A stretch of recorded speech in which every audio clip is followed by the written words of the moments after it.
आपकी ट्रेनिंग की कुशलता को दिखाता है। पूरे 10 दिनों तक जिस प्रकार आपने पूरी निष्ठा से वहां हर चुनौती का सामना करते हुए काम किया, वो वाकई प्रेरणादायक है। हम सभी ने वो तस्वीरें देखी हैं जब एक मां आपका माथा चूम करके आशीर्वाद दे रही है, जब मलबे के नीचे दबी मासूम जिंदगी आपके प्रयासों से फिर खिलखिला उठी।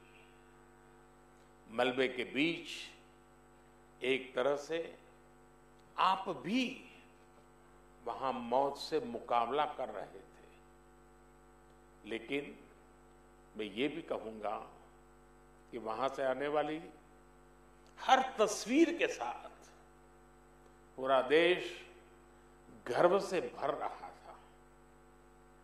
वहां गई भारतीय टीम ने प्रोफेशनलिज्म के साथ साथ मानवीय संवेदनाओं का भी जो समावेश किया है वो अतुलनीय है।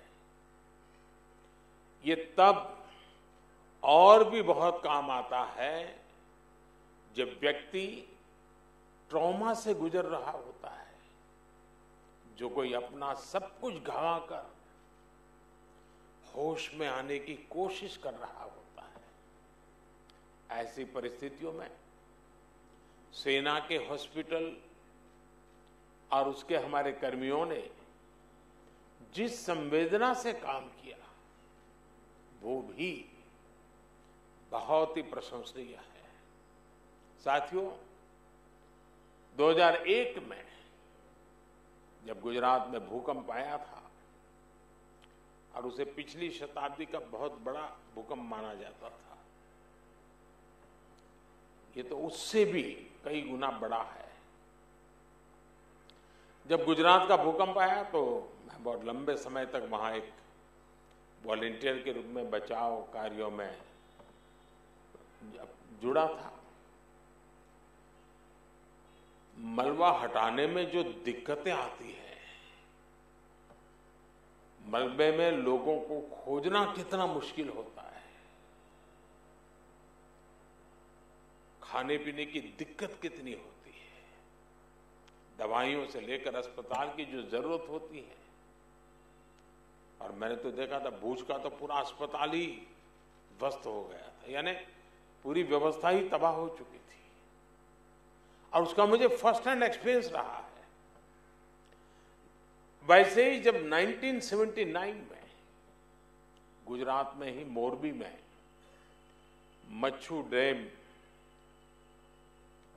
जो बांध टूटा और पूरा गांव पानी से तबाह हो गया, पूरा शहर मोरबी तबाही मची थी, सैकड़ों लोग मारे गए थे। एक वॉलंटियर के रूप में तब भी मैं वहां महीनों तक रह करके ग्राउंड पर काम करता था। मैं आज अपने उन अनुभवों को याद करते हुए कल्पना कर सकता हूं कि आपकी मेहनत कितनी जबरदस्त होगी, आपका जज्बा, आपकी भावनाएं मैं भली भांति फील कर सकता। आप काम वहां करते थे, मैं यहां अनुभव करता था कैसे करते होंगे। और इसलिए आज तो मौका है कि मैं आपको सैल्यूट करूं और मैं आपको सैल्यूट करता हूं।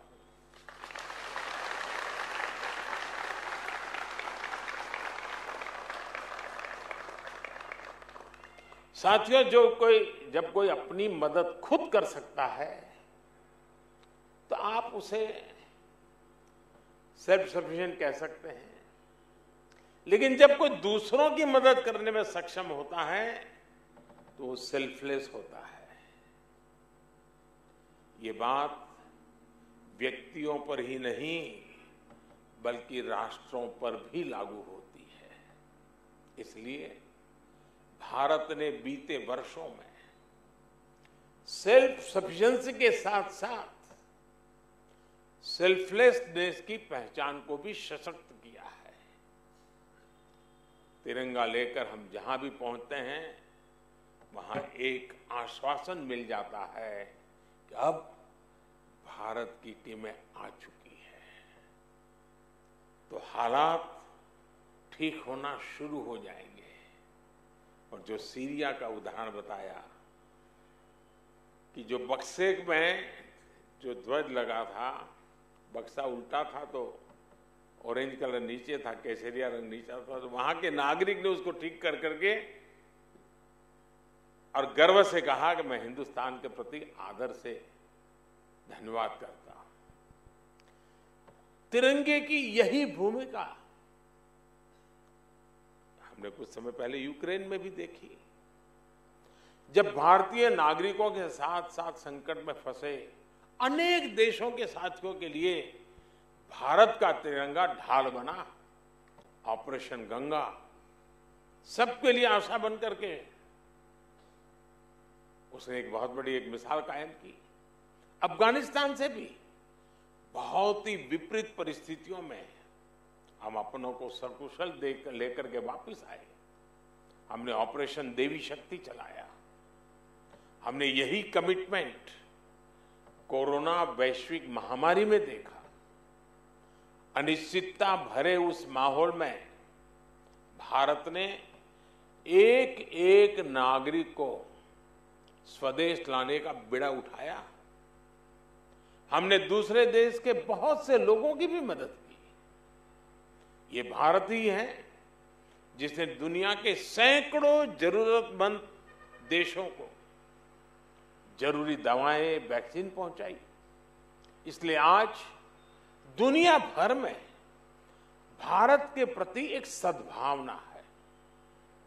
साथियों, ऑपरेशन दोस्त मानवता के प्रति भारत के समर्पण और संकट में फंसे देशों की मदद के लिए तत्काल खड़े होने के हमारे कमिटमेंट को भी दर्शाता है। दुनिया में कहीं भी आपदा हो, भारत फर्स्ट रिस्पॉन्डर के रूप में तैयार मिलता है। नेपाल का भूकंप हो, मालदीव में, श्रीलंका में संकट आए हो, भारत सबसे पहले मदद के लिए आगे आया। अब तो भारत की सेनाओं के साथ साथ एनडीआरएफ पर भी देश के अलावा दूसरे देशों का भरोसा बढ़ता जा रहा है। मुझे खुशी है कि बीते वर्षों में एनडीआरएफ ने देश के लोगों में एक बहुत अच्छी साख बनाई है।